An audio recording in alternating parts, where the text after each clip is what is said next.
पंजी प्रविष्टि। दोस्तों पंजी प्रविष्टि क्या है कि व्यवसाय की स्थिति में जो भी ट्रांजैक्शन होते हैं, ट्रांजैक्शन क्या हो सकता है, ट्रांजैक्शन ये हो सकता है कि पहला हम लोगों ने क्या किया, ट्रांजैक्शन जैसे कि एक पंजी प्रविष्टि का हम एक क्वेश्चन देखेंगे, उसमें दिया हुआ है कि अमित ने रोकड़ से व्यापार प्रारंभ किया, माल नगद खरीदा, बैंक में जमा किया। ये सब स्थिति क्या है, यही है व्यवहार, यही है ट्रांजैक्शन। इसको बोलते हैं हम लोग ट्रांजैक्शन और व्यवहार। तो इसके कुछ बेसिक रूल्स हैं, इसको डायरेक्ट आप जर्नल एंट्री नहीं बना सकते। इसके कुछ बेसिक रूल्स हैं, जैसे कि आप देख सकते हैं कि खाता कितने प्रकार के होते हैं। तो खाता के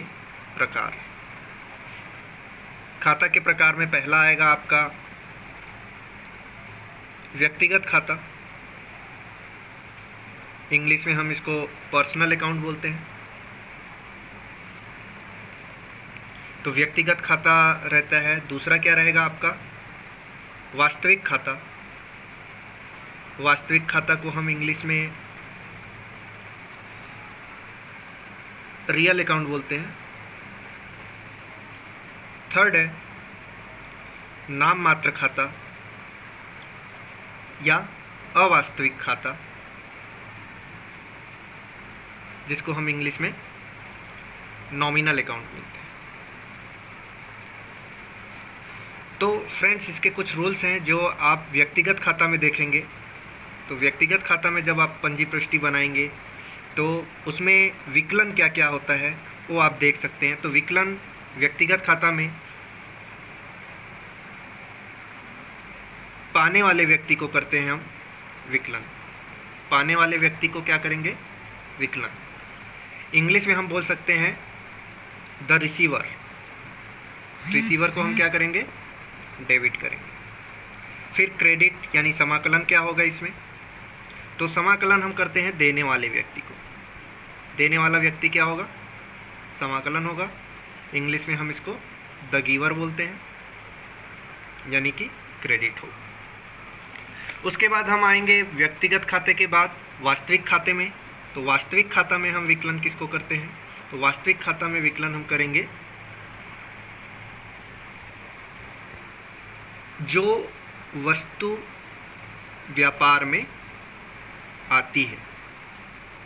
वस्तु यानी संपत्ति भी हो सकती है, यानी इंग्लिश में हम डेबिट करेंगे व्हाट कम्स इन, वो क्या होगा, डेबिट होगा।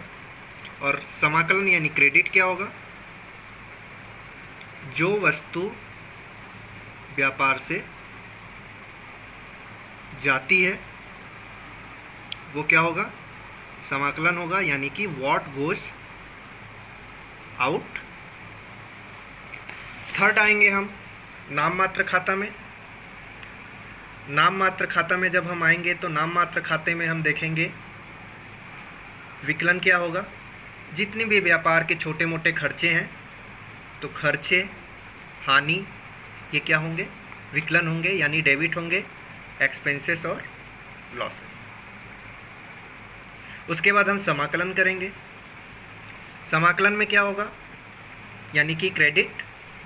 इसमें क्या होगा, जितने भी इनकम हैं, लाभ हैं या आय हैं, ये सब क्या होंगे, प्रॉफिट, गेन, ये सब क्या होंगे, क्रेडिट होंगे। आप एक बार फिर से रिपीट कर लीजिए।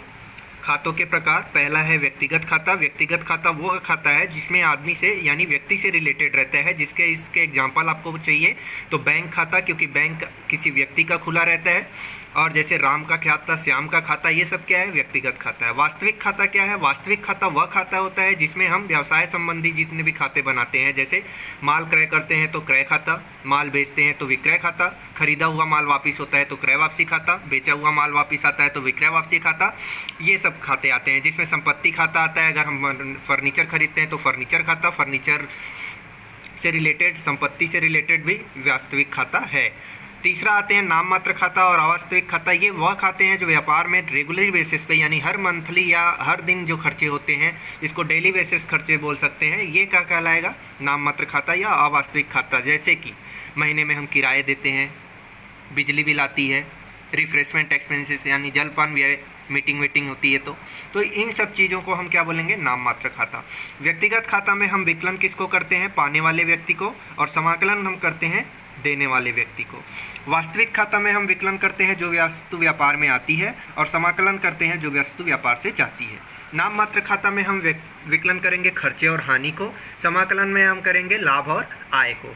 तो दोस्तों आप लोगों को ये बेसिक रूल्स थोड़े से फॉलो करने पड़ेंगे, क्योंकि ये जब तक आप नहीं सीखेंगे तब तक आपको जर्नल एंट्री नहीं आएगा। इसको अकाउंट्स में गोल्डन रूल्स बोलते हैं, अकाउंट्स में इसको गोल्डन रूल्स बोलते हैं। और ये रूल्स अगर आप समझ गए तो पहले आप पंजी प्रविष्टि सीख जाएंगे, फिर आगे आप जाएंगे तो लेजर भी सीख जाएंगे। जैसे कि दोस्तों मैं एक एग्जांपल देता हूँ कि ये हमारे लिए डेबिट और क्रेडिट क्या है। डेबिट और क्रेडिट, जब कोई वस्तु हमारे या जब बिजनेस में हमारे पास कोई चीज़ आती है तो हम उसको विकलन करते हैं, और जब कोई चीज़ हमारे पास से जाती है तो हम उसको समाकलन करते हैं। जैसे कि मैंने बताया कि एक ट्रांजैक्शन होता है, और ट्रांजैक्शन का आपका एग्जांपल दिया था कि व्यापार प्रारंभ किया, नगद माल खरीदा, ये सब क्या है, ट्रांजैक्शन है। उसी तरीके से हर एक ट्रांजैक्शन के दो पहलू होते हैं। जैसे कि मान लीजिए मैंने एक ट्रांजैक्शन लिया, माल नगद खरीदा। अब इसके दो पहलू क्या होंगे, पहला पहलू होगा माल आया। माल आया मतलब हमारे पास आया, तो व्यापार में आने वाली वस्तु क्या हो जाएगी, विकलन। तो माल आया तो क्या हो जाएगा, विकलन। अब हम माल खरीदे तो हमारे पास से क्या गया, दूसरा पहलू, पैसा गया, बिल्कुल। तो ये क्या हो जाएगा, समाकलन। पहला पहलू हुआ माल आया जिसको हमने विकलन किया, दूसरा पहलू हुआ पैसा गया यानी समाकलन किए। तो हर एक ट्रांजैक्शन के दो पहलू होते हैं दोस्तों, जैसे कि हम लोगों ने देखा। तो आइए अब हम